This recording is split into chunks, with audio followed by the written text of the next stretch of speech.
Hello, everyone, and welcome to Womanosity for Women with Curiosity. Like every woman I know walking this planet, women, because we are curious, we drive the world. Without us, there just wouldn't be anything. We rock. So, my curious sisters around the globe, I welcome you to Womanosity. I'm Tadia Rice, and I am your host every week of Womanosity here on Woman Radio, broadcasting 24/7 globally. I'm very excited today to be interviewing one of my friends who I admire so very much. I am a lucky, lucky girl because I know some remarkable people, and Dr. Akiemi Glenn is one of them. Let me tell you a little bit about her. She is the founder and executive director of the Pōpolo Project, a Hawaii-based nonprofit organization. She holds a master's degree and a PhD in linguistics, as well as a bachelor's degree from New York University and the University of Hawaii. She is a scholar, and that's an understatement. She's also a community worker who specializes in studying culture and facilitating community-wide change. A filmmaker, artist, cultural practitioner, she hails from areas of North Carolina and Virginia in the United States, and she has an affinity to the forest and coastal areas. Her research and work on Indigenous language revitalization and community-based cultural education focuses on the experiences of the diaspora and radical connection for profound change. Pōpolo is the Hawaiian word for a nightshade plant that grows in the islands of the Hawaiian chain, and it has been used for centuries by Native Hawaiians to treat respiratory problems, sore muscles, tendons, and joints, and it's sometimes mixed with other ingredients in the healing process. The Pōpolo plant is a small shrub. It produces a blackish purple berry. It's a fruit. And in times past, it was unfortunately adapted as a negative word for Black people. Well, Dr. Akiemi Glenn has changed that, and I am so proud of her. She and a cohort of supporters and volunteers have joined together, and the Pōpolo Project is changing Hawaii in meaningful ways. Welcome, Dr. Akiemi Glenn. Is it okay if I call you Akiemi because I know you? Please do. Please do. Thank you for having me. You are so welcome. I'm so glad you could make it into the studio tonight. Now we're going to dig deep here, folks, so hang in. Akiemi, you often speak about the Pōpolo Project and about race in Hawaii, as well as North America, and the different experiences of Blackness in the Pacific. Now, a lot of people are not really aware about Blackness in the Pacific, but Micronesia, Polynesia, Melanesia are full of people with brown to Black skin and have been treated in some areas, in some places, the very same that Africans who were enslaved were treated in America. And we can touch on that a little bit later. I want to know why you created these programs in Honolulu specifically to help local people better understand the diaspora. What's the most important thing that you think the Pōpolo Project has achieved? Thank you. It's interesting to think about why having a program, a project like the Pōpolo Project in Honolulu is important. Often people don't think about Black residents of Hawaii, let alone the entirety of the Pacific. And as you mentioned, there's a long history of recognizing Indigenous people in this region as Black. There is a rather large and growing population of people of African descent here in Hawaii. In 2010, our community was about 2% of the total population of Hawaii, and it had been essentially at that number since the first census numbers were taken here in Hawaii. In the 2020 census, however, that community has grown by 20% in just the last decade. And in the last few years, we've seen many opportunities for the community that's rooted here in Hawaii to be connected to much larger global conversations on what it means to be Black in the 21st century. And naturally, that requires us to think about our neighbors in the Western Pacific and elsewhere. One of the things that I think is most important, you alluded to it at the very beginning in the introduction, is the use of the word Pōpolo. As you mentioned, Pōpolo is a Hawaiian word, but it's not only a Hawaiian word, it's a word that is a cognate. It's related to many words across the Pacific region. In New Zealand, this berry, this nightshade plant also lives. It's called Poro. It's in Samoa, Tonga, all throughout the Melanesian region, also across the Americas. And while Pōpolo has its specific species that have developed here in Hawaii, it has relatives and close relatives all across the islands of the Pacific and really around the world. And we see that as an opportunity to engage with our larger community about the history of race here, what it means to belong as part of this very diverse multicultural community of Hawaii, and also what it means to be foreign and put down roots someplace where you can give a contribution to the larger community. So the Pōpolo plant is a metaphor and a mascot in some ways, but I think the most important achievement that we've had in the last few years is really bringing our larger community into a dialogue about what it means to have this Hawaiian word, this Hawaiian plant and concept in dialogue with global conversations on race. Wow, the Pōpolo plant really unifies the entire Pacific to North America as well. How very interesting. I know that the Pōpolo Project highlights the vivid, complex diversity of Blackness by producing educational and cultural learning opportunities. What do those look like? They are quite diverse. I think in highlighting the diversity, we try to do a lot of different things. So some of those programs have been as simple as a community book club, where we read the same book on a particular topic and discuss it, and especially are interested in its relevance to our experiences here in Hawaii. They have involved things like Hawaiian language courses that we've taken as a community, where many of us who are descendants of people who have been forcibly removed from our languages and ancestral cultures, now living here in Hawaii, have an opportunity to support the revitalization of the Indigenous language of this place. Sometimes they look like spaces where we engage our community in creative activities, making art together. We often do bring in people from abroad outside of Hawaii, experts, practitioners, artists, musicians, and others who are interested in sharing what they do with our community and also learning from our community. So we've had, over the last 5 years that we've been operating as an organization, a real diverse set of opportunities that we've made available to the community. And crucially, a lot of what we do comes from our community itself. People will say to us, hey, I'm really curious about this thing, or I know this person, or I'm interested in learning more about this little snippet of something that I got from another program. And we work together with community members to be able to mount those and give them a platform. And we often have community members who themselves are experts who lead those sessions with our larger community. Indigenous peoples everywhere, they love their land. In Hawaii, we call it the Aina, and they appreciate that the land is what supports us, that Mother Earth cannot be abused or neglected as for long has been happening. And we see it now with our climate crisis.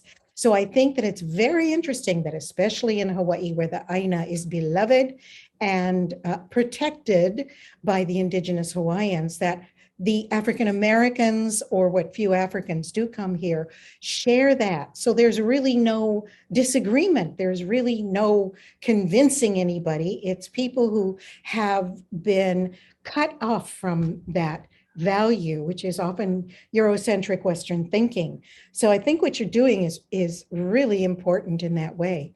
Now, I've been privileged to work with you on several events.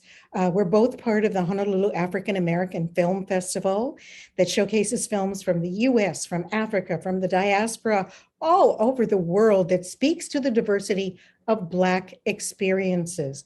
And these films resonate globally. Both of our groups have packed the Doris Duke Theater when they presented the founders of Black Lives Matter and the Hawaii Experience, and also bringing Ta-Nehisi Coates, the award-winning author and journalist who won a National Book Award, and the writer of the comic book series Marvel's Black Panther and Captain America.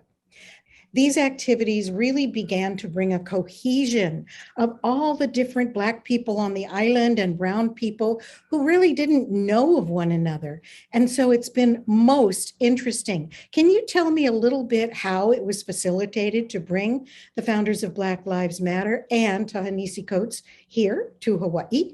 Sure, I can share a little bit of my knowledge of that. I should say that I can't take credit for bringing either of those groups of folks to Hawaii myself, but they were initiated by the Film Festival Committee. So the founders of Black Lives Matter, Patrice Concolors and Alicia Garza, came a few years ago in conjunction with the film festival showing a documentary about James Baldwin, I'm Not Your Negro. And I think both of their interest in coming to Hawaii was really spurred by curiosity, just like the listeners of this program definitely are holding as they listen to this conversation, but a curiosity about Hawaii. Hawaii is often presented as a place that is a tourist destination, and you might wonder why Black Lives Matter might be relevant here in Hawaii. But a lot of our community saw a clear relevance and were very eager to connect with Patrice and Alicia. And then also with Ta-Nehisi Coates, the same kind of opportunity to connect to the really vibrant and diverse and little seen side of Hawaii. I think all of those folks were very interested in making connections, of course, with our Black community and our community of African descent here, but also with the Indigenous people here. They saw a real clear connection with the particular history of the United States presence in Hawaii and issues that are facing Black people in the United States and North America for these past several hundred years. So that we're very grateful to the Museum of Art, Honolulu Museum of Art, for making that platform and stage available for conversations. There are very few places that those kind of conversations could be had in town. And it's been a really wonderful resource for our community as you say, as we're starting to have a little more cohesion and get to learn from each other and our different experiences.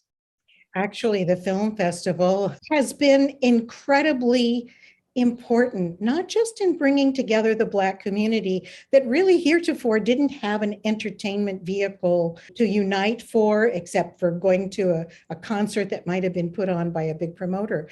We've presented speakers and actors, plays, artists, and also something very interesting, speaking about diaspora, we were able to show the film Finding Samuel Lowe, which is a film about a Chinese man who went to Jamaica, had a Jamaican family, and then immigrated to the United States. So you then had Black Chinese people from the Hakka ethnic group of China. So I tell you, the African diaspora is far greater and far more diverse than most people realize. And so it's been a real joy to be able to be a part of helping others learn. And what you have done with the Pōpolo Project has further catapulted the interest in the diaspora and people really going deeper than just watching a movie, but actually learning the depth of the story that is being told. The Pōpolo Project has created a youth initiative called Our Space for Black youth in Hawaii, 14 to 21 years old. What do these very precious young ones learn? Thank you for that question. We're really pleased and honored to be a platform for Our Space. These are young people in Hawaii, as you mentioned, 14 to 21 years old, really making the transition from childhood to adulthood. And the group that initiated this relationship with us were some of the young people who organized some of our biggest protests in 2020 in support of Black Lives Matter after the murder of George Floyd. And many of those young people had never been involved in politics before. They had never been speaking in front of a group of people, let alone 10,000 people at the Capitol. And while they were really energized to stand up and to assert their humanity and to be connected to this global Black movement, they were also very new. And so part of what they kind of came together and decided that they wanted to link up with the Pōpolo Project because they had encountered us in the community, attended some of our events with their families. They asked us for logistical support for them to continue to organize with young people in their community who have a similar experience of being Black in Hawaii. As I mentioned, our community is one of many racial and ethnic groups here in Hawaii. And for many of these Black kids, they were the only people of African descent in their classrooms, sometimes in their schools, sometimes in their own families. And they were looking for a place to create a space where everyone belonged and where everyone could enter into the space without having to explain themselves. And then from there, building relationships together, figure out how to use those relationships to kind of be catapults into action for our larger community. Many of the youth in our space are very motivated around the issue of the climate crisis. And while they are also linking with other young people who are not Black, of course, here in Hawaii and around the world in this endeavor, they found a lot of strength from being able to tap in with their peers who have a similar experience, who are equipped to deal with instances of anti-Blackness they might encounter in other spaces where they're trying to organize for change. So really, under our kind of aegis as the Pōpolo Project, our space is a youth-led initiative. So we really try to make sure that they have the financial and other resources they need, some other kinds of, digital apparatuses and some support in just kind of organizing logistics and those sorts of things. But they do a lot of relationship building. That's probably the primary thing that they do.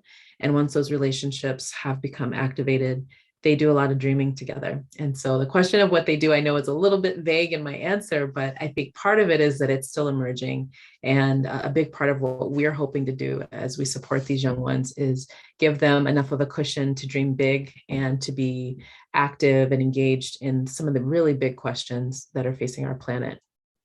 That is so wonderful, because we're leaving them a world full of challenge and not a whole lot of hope or optimism. They are seeing tremendously difficult scenarios draw out, whether it's in armed conflict or climate crisis or racism, gender-based violence, and they do need the help. And so I'm so happy to hear that what the Pōpolo Project is doing. And everybody wants to belong. I don't care who you are, where you are. We all want to belong. It is human nature.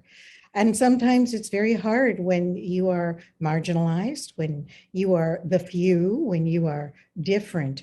So this is great. You've created a very safe place for these young people. And we have to do that everywhere. It's very important. Thank you so much for that. We're going to have to take a real quick break right now. But I'll tell you what, folks, there is so much more to cover with Dr. Akiemi Glenn of the Pōpolo Project in the state of Hawaii, in the middle of the Pacific, the furthermost isolated landmass in the world, the polar opposite of sub-Saharan Africa, to be exact, Chobe, Botswana. You know what? We're rocking it here because we gotta and we wanna. So we are in unity with the rest of the world, the diaspora especially, and especially my beloved South Africa. So we'll be right back. Don't go anywhere. See, she's telepathic. Call it black girl magic. Yeah, she scares the government. Deja vu, a tough man. We go missing by the hundreds. Everybody checking first, everybody checking first. The camera loves us, Oscar doesn't. Everybody checking first, everybody. They want us in the kitchen, kill our sons with lynchings. We get loud about it. Oh, now we're the bitches. Look at what they did to my sister. Last century, last week. They put a body in a jar and forget her. They love how we repeat. Look at what they did to my sister. Last century, last week. They make her hate her own skin, treat her like a sin. But what they don't understand, but what they don't understand is, but what they don't understand, see what they don't understand. See, she's telepathic, call it black girl magic. Yeah, she scares the government. Deja vu, a tough man. And she don't give up. Yeah, she don't give up.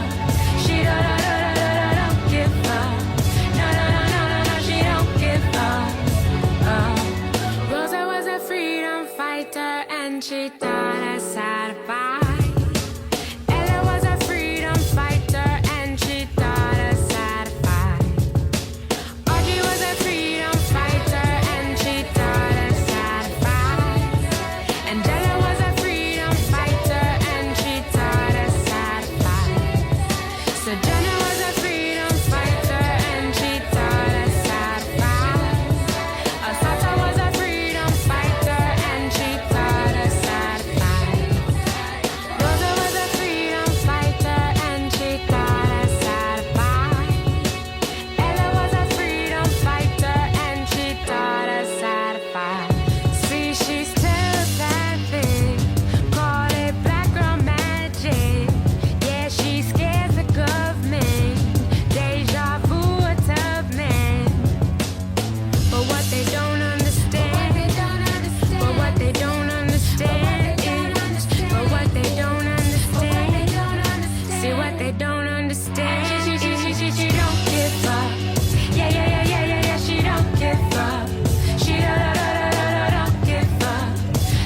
Welcome back, ladies and gentlemen. I hope you have joined us today in my studio because I have Dr. Akiemi Glenn with me, and she's wonderful. She's a cohort, and we have worked together on projects, and I'm ever so proud of what she has created.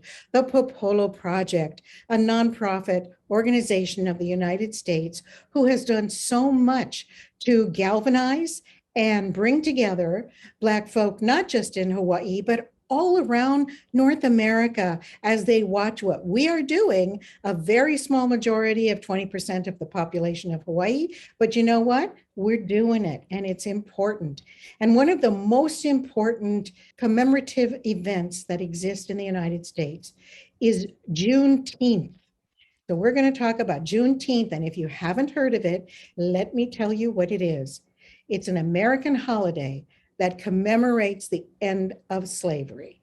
African Americans who were enslaved and brought to this country forcefully, unwillingly, and without having any idea what was going to happen to them.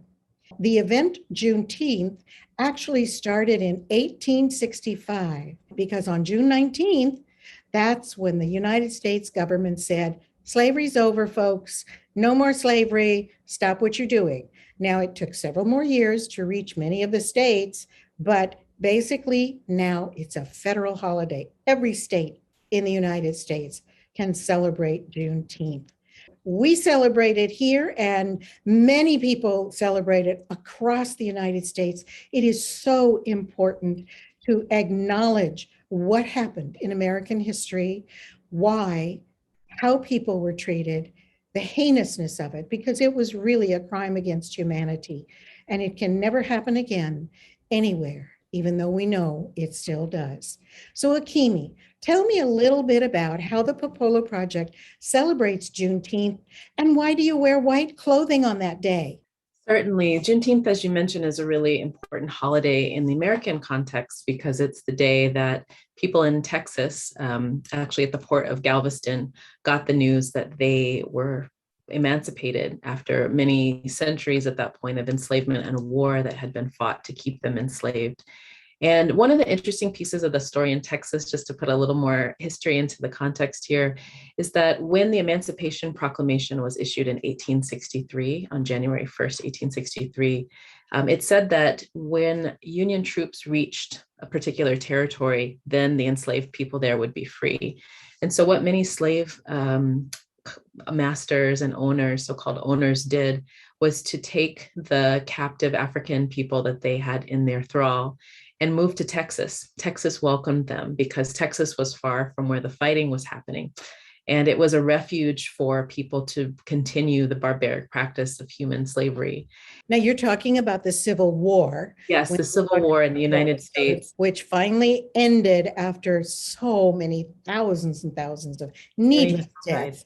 But see, Texas was the last state, wasn't it? It was the last state to get the news, Yeah. certainly. And it was the only state that didn't have any Civil War battles there. So it was very far away from the action.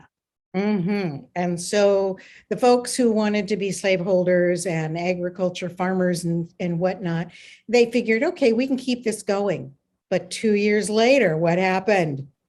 Well, the Union Army came in, and this was the final moment of the holdout of the Confederacy that had been opposing the United States. And several months after the end of the war, the Emancipation Proclamation, written new, was delivered on June 19th, 1865, to enslaved people in Galveston.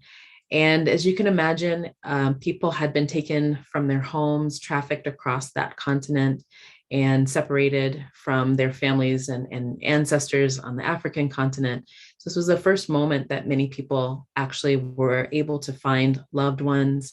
They could start dreaming about building a world where they got the fruits of their own labor. So June 19th has been an important celebration, certainly in Galveston and in Texas more broadly, and throughout the US South, for celebrating our relatives finding out, even though it was 2 years after the first notice of emancipation was given, that they were also free. So the tradition in the South, I grew up in the South, as you mentioned in my intro, as a young person, Juneteenth, even though I wasn't in Texas, Juneteenth was something that we knew about and was kind of an informal community holiday because there weren't a lot of holidays, at least when I was growing up, that celebrated Black people. I think I was definitely in school still when Martin Luther King Jr. Day was first celebrated, and there was a lot of controversy. Where I grew up in Virginia, we actually did not have Martin Luther King Jr. Day as a standalone. We also had to celebrate his birthday in conjunction with the birthdays of two Confederate generals, Robert E. Lee and Stonewall Jackson. So we had Oh Lee, Jackson, no, King. they were horrible men. It was celebrated for a very long time. Jeez, that is a trip. Now, bear in mind when Black folks were freed, and all of them weren't, they no longer spoke whatever language their families knew when they were forcefully brought to America. They no longer had the cultures of West Africa or some East and South that were brought to America. And so to come together in any form that had not been allowed before was very important. And the night before Juneteenth, during the year that it had occurred, people heard it was going to happen and they gathered in churches the night before, and it was called Night Watch, and they would pray for the news to come. It's quite deep.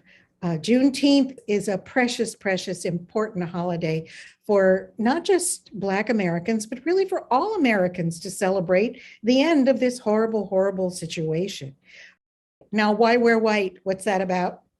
Well, we were white because many of our cultures, especially our cultures that are a product of the African diaspora, especially West African diaspora, have one of those traditions that, as you mentioned, many of our traditions were taken and repressed. But one of the things that lasted throughout the diaspora's many years of bondage in the United States was this observance, this protocol of wearing white when dealing with ancestral things.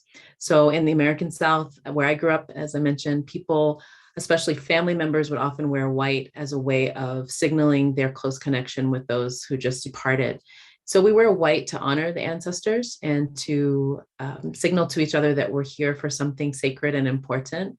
And the last few years, we've been able to hold a kind of community, non-denominational ceremony where we gather to acknowledge that our ancestors are resilient and that our antecedents, the people who come before us, are resilient.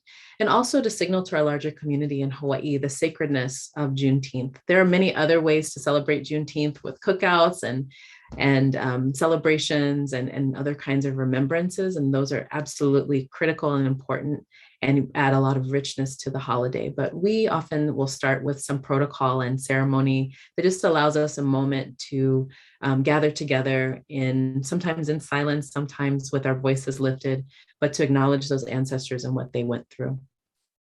So important. Our ancestors animate us. They give us inspiration. They provide our guidance if we are only open to them. It's very much an Indigenous one that any Indigenous culture around the planet accepts and embraces. And it's very, very important to me. And so I encourage everyone, call out to the ancestors. They don't have to be yours necessarily because they're all one now. So just call out and they'll be there for you. Now, tell me about Black August, because this is a different kind of celebration. Where does Black August, which is celebrated really across the entire United States now and catching on more and more, where did it come from? Why? What's the point? What does it achieve, Black August, which we will be celebrating here along with Juneteenth, but let's focus on Black August. Certainly. Black August started in the early 1970s and was initiated by activists, Black liberation activists in California, people like Angela Davis and George Jackson. And this was really a moment to lift up the plight of Black political prisoners. We still have a lot of political prisoners in jail today in our mass incarceration system. And certainly in the 1970s and the 1960s and beyond, there were Black people who were organizing to support their communities, to speak back to the epidemic of police brutality, who themselves were incarcerated, and many of them met violent ends in prison. So George Jackson and his brother were involved in a violent altercation where several people were killed, and Black August started to honor their deaths and their sacrifices for the cause of Black liberation worldwide. And the idea of celebrating August is that there are so many historical events of the Black diaspora, of the African diaspora, where our people have initiated moments of rebellion and have found moments of resilience and solidarity in the month of August. So you have things like James Baldwin's birthday on August 2nd, the initiation of the Haitian Revolution in August. So many different birthdays, so many different historical slave rebellions in the United States. Also really important sad things like the Herero genocide that Germany initiated in August. And so it's a time for us to be involved in the remembrance of these important historical dates, but also a way for us to continue to examine our own efforts to advocate for international Black liberation, drawing on this kind of inspiration from the folks in the 1970s who saw this as a way to kind of organize the community. In other communities that observe Black August, the month is often a time for community building. So that means learning together, meeting each other, strategizing, learning about each other's different cultures and backgrounds, also strengthening our bodies and minds. So many observers of Black August will make a commitment for the month that they're going to do something really healthy for themselves or for their community. And then certainly being engaged in different kinds of discipline to not only strengthen our bodies and minds, but also to make our community stronger. So here in Honolulu, certainly we are connected to that global tradition, but we also have to make a specific reference to the place where we live. And as you mentioned, the Aina is very important. So throughout the month of Black August, we normally do service projects and work days where we support our Indigenous Hawaiian brothers and sisters who are reclaiming and asserting their resilience and their resistance to their experience of colonization, while we continue to learn from them and with them about global efforts to make sure that all people are free. Oh, absolutely fantastic. I'm so excited that you shared the information and that you mentioned Namibia and the Herero genocide. It is so close to me. And I know that, the fact that you know about it and you've studied it is really impressive. So let's enjoy one of my most favorite groups of Namibia, a remarkable band called Vocal Motion 6. They are beautiful. They can sing anything, anyway, anywhere. But this is one of my very favorite songs. It's called Rock River by Vocal Motion 6. From Namibia. It's beautiful. Take a listen, folks. Enjoy. Don't go away, because we will be right back with Dr. Akiemi Glenn. When I'm down and the world ain't on my side, and my breathing don't come easy, Rock River, roll me, I'll rest my weary soul, and I leave my pain a while.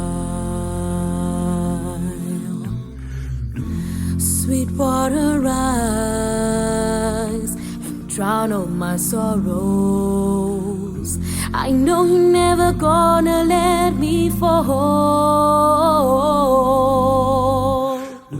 Rock River, send me where teardrops never fall, and I leave this world a while.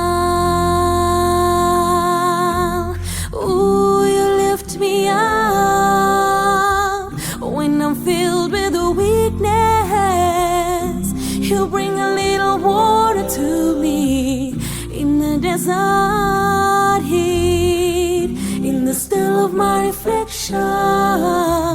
10,000 words without a sound. You turn me around. Shadows long, heart sadly lingers. I know you're never gonna let me fall. No, Rock River, send me where teardrops never fall, and I leave this world a while.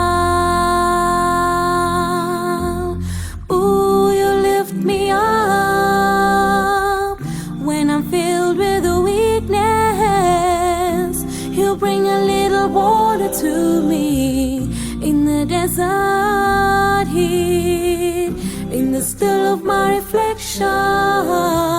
10,000 words without a sound. You turn me around.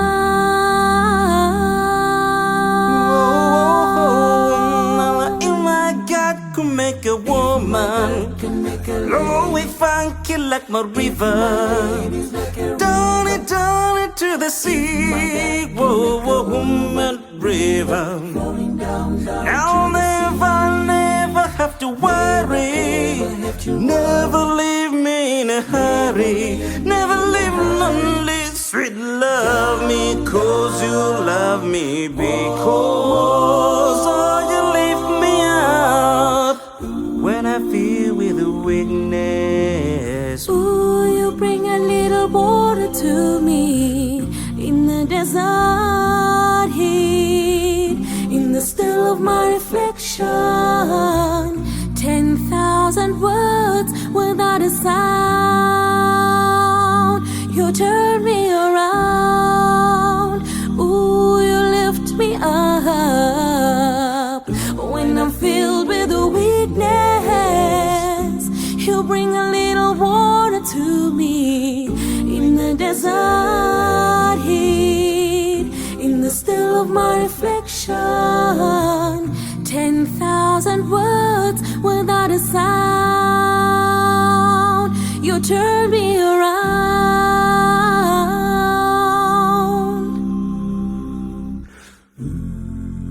When I'm down and the world ain't on my side, and my breathing don't come easy. Rock river, roll me, I'll rest my weary soul,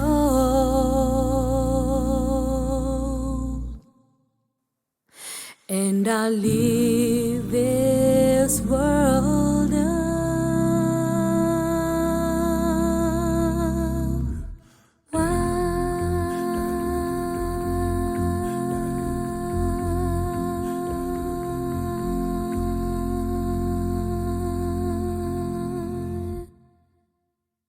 Welcome back, friends. It's so good to have you with me again on Womanosity for Women with Curiosity. I'm Tadia Rice, and I am here today with a wonderful, brilliant, beautiful young woman, Dr. Akiemi Glenn, who's talking about the Pōpolo Project, a very important project for Black people in Hawaii. And yes, there are, and we are 20% of the population, and I bet you didn't know that, but it's true. So, Akiemi, let's continue our conversation about more of the activities and events that the Pōpolo Project presents here in Honolulu. Tell me about the Calabash Circle, because we all know what calabashes are in Africa and Hawaii and around the world. Absolutely. The Calabash Circle is a program for our young ones starting at age 3 to come and learn about arts, culture, practices from our African diaspora here in Hawaii, and to learn about the connections between our ancestral traditions and our different cultures to the culture that they're growing up in here, which is why we called it the Calabash Circle, because as you say, we can relate here in Hawaii to the calabash as well as across the diaspora and back home in Africa as well. We call it a circle because it's a place where we all come to share and to be nourished by the knowledge that is brought together. But also that we believe that our young ones are not just empty vessels themselves. They have something to put into the calabash. So in this program, our young people here in Hawaii have an opportunity to learn from adult community mentors who work with them and teach them all sorts of things, from working with plants to sewing, to surfing, to different kinds of musical traditions that are part of our vast diaspora. So it's really an enrichment activity for our young ones to get to have relationships with each other as Black kids here in Hawaii, and also get to make connections across generations with their uncles and aunties who are here and a part of the community as well. Now, you've incorporated the Akan tradition of Ghana, and what other African traditions? We've actually had so many African traditions that we've been able to bring to bear. So you mentioned a program that we were able to do this past summer with someone who was initiated in Ghana and who brought her relationship with the concept of Asaseya, Mother Earth, to our young ones. But we've had so many folks from across, especially West Africa. That's probably our most connected place.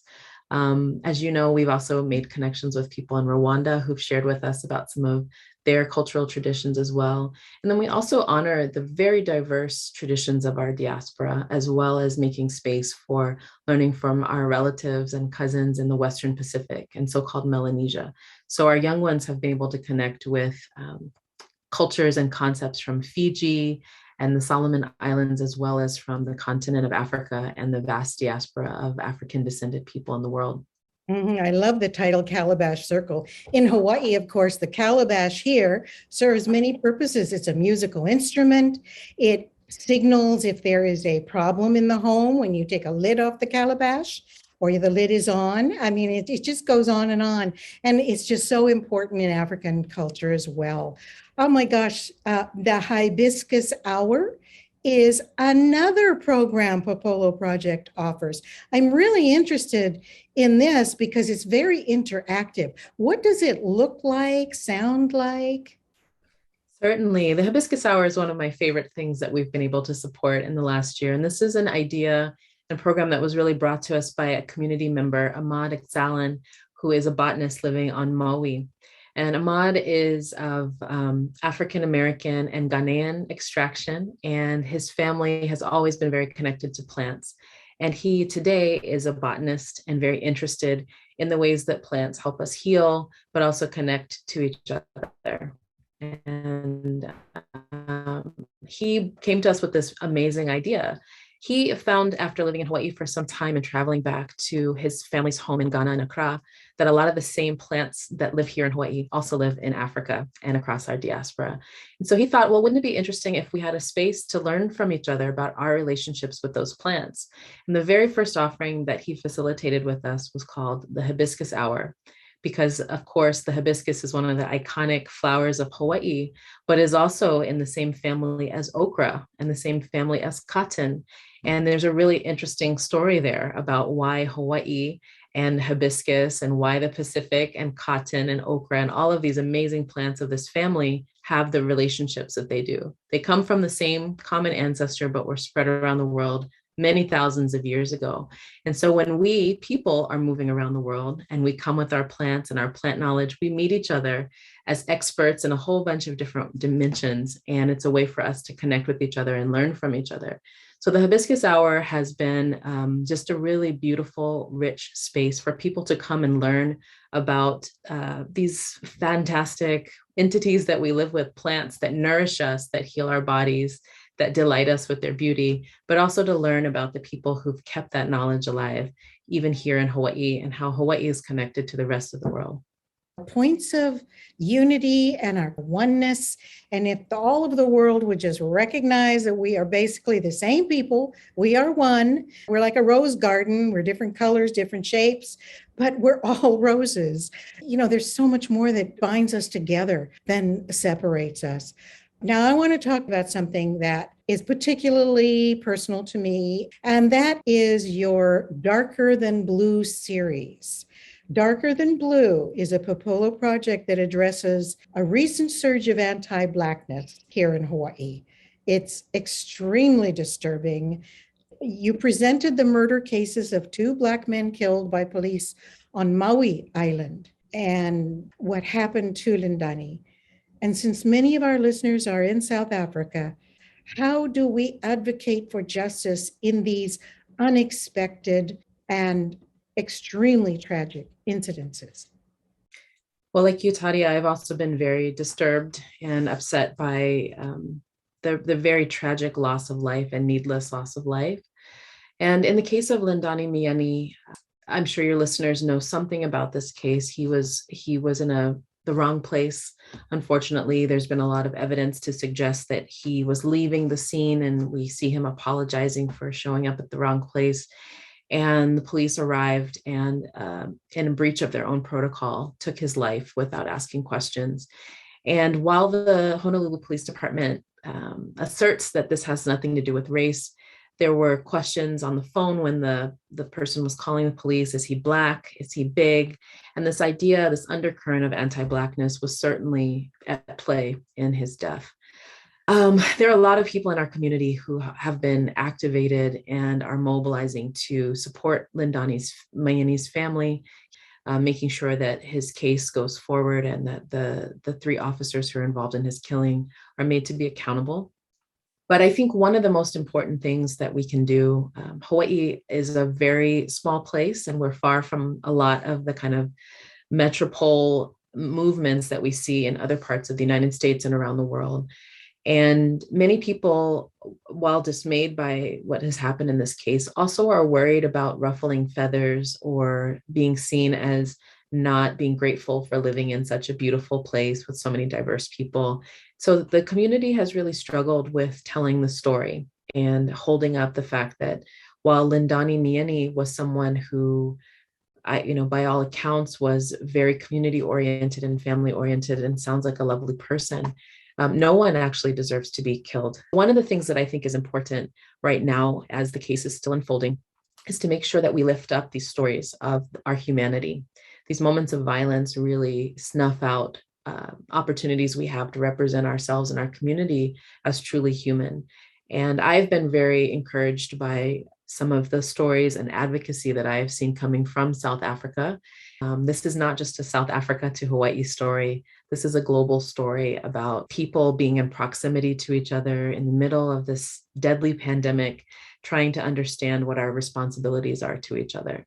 And I think as this case is international kind of platform and stage, there's a lot of room for all of us who care about human beings being decent to each other to investigate this story. There's been some coverage in the national media in the United States and the New York Times, but here in Hawaii, the story has really died down. Besides a few very active advocates, a lot of people aren't talking about this story anymore. And many people, unfortunately, have followed the line that the Honolulu police have given, that he inexplicably caused his own death. And so I just encourage people to learn more about the story. And then listeners who are not in South Africa or in Hawaii, please learn about this story and share it with people you know. The more we can raise up this particular story, the more I think we can put pressure on our community here to really give us satisfactory answers. I do hope that this beautiful wife and precious children know that there are people in Hawaii who send their aloha and blessings and are as incensed as anyone can possibly be by this, and that the people of South Africa understand that everybody in Hawaii does not buy the story that the police are telling. And we were very upset. And now that it's an international issue, we feel very helpless. And I'm sure so do South Africans, but we are unified. We are with you. We are in solidarity, and we want justice for Lindani Mayani. So let's move on to something a little more happy so we can get away from the sadness of what happened.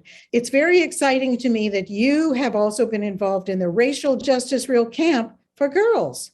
This is about filmmaking. Tell me about it. The Racial Justice Real Camp for Girls is a program of Hawaii women in filmmaking, and I'm very fortunate to serve on the board of that organization. They do wonderful education for young ones in our community, giving them the tools to conceptualize and actually produce films in just a week. And so earlier this year, I was one of the adult trainers for the Real Camp for Girls, and we were talking about this very relevant, unfortunately always timely issue of racial injustice here in Hawaii and around the world. And we worked with youth as young as 8 years old, I think was the youngest one we had, to talk with them about these complex issues and the history of racial inequality across the United States, around the world, and certainly here in Hawaii.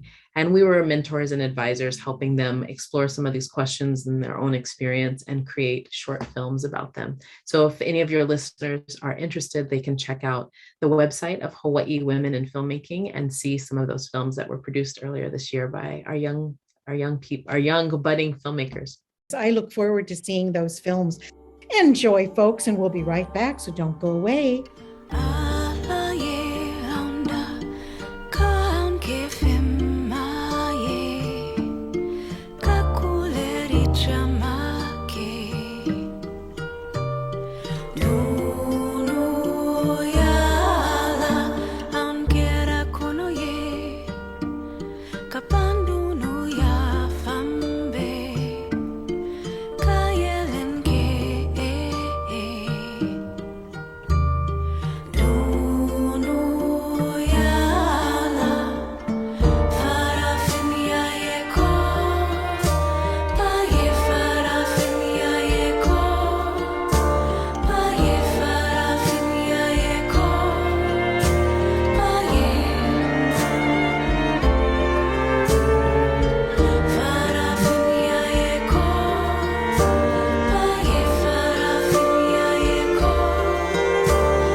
We are back with Dr. Akiemi Glenn, founder of the Pōpolo Project in Honolulu, Hawaii, dealing with, you name it, they deal with it. It's incredible. So Akiemi, I have a few personal questions for you, if you don't mind. I'd like to know, how do you walk in the world? I walk in the world accompanied.